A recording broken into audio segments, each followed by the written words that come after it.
Mumurahin ko kayong lahat araw-araw, putang ina kayo. Sige.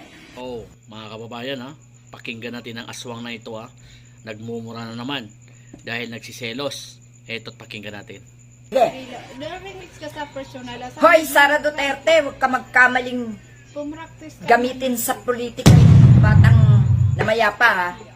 Ang ina ka, magtatanong ka pa kung saan mo pupuntahan ang bata, kung saan nakaburol. Napakabastos mo, animal ka ha. Irespeto nyo yun. Irespeto nyo yung batang yun dahil may dangal yun. Dapat kayong mga bastos na mga manggagamit, hindi kayo dapat pumupunta doon. Ang ina nyo, kung gusto nyo tumulong, ipadala nyo. May GCash, may bangko. Huwag nyo ipakita yung mga pagmumukha nyo doon. Gagamitin nyo lang sa pamumulitika ang bata. Ang ina nyo, patahimikin nyo yung bata. Wala kayong nagawang mabuti. No? Nagsumikap yun, hindi nyo tinulungan. Pagkatapos ngayong wala na, saka kayo tutulong. Ang ina nyo, gagamitin nyo, naglabasan kayo ha. Naglabasan kayo mga DDSK, putang na kayo. Naglabasan kayo para magamit nyo yung bata sa politika ha. Ang kakapal ng mga mukha nyo. Ha? Ang kakapal ng mga mukha nyo. Maghanap kayo ng gagamitin nyo. Mga kapwa nyo, tangat, bobong gamitin nyo sa pamumulitika. Sari-sari kayo. Pati yung mga nakaraan ng Marcos Aquino na labanan. Ginagawan nyo pa ng kwento at AI sa social media para mabuhay ang awayan.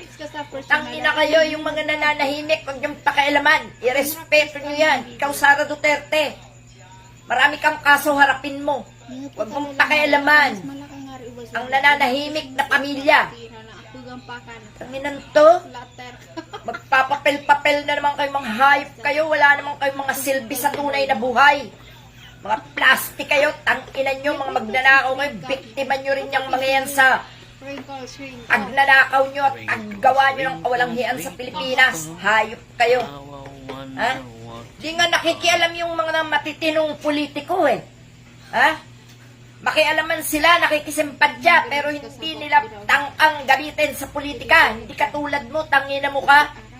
Preskon ka palagi. Gusto mo maging sikat ka pa? Sikat ka sa kahayupan. Kaya maghintay ka lang.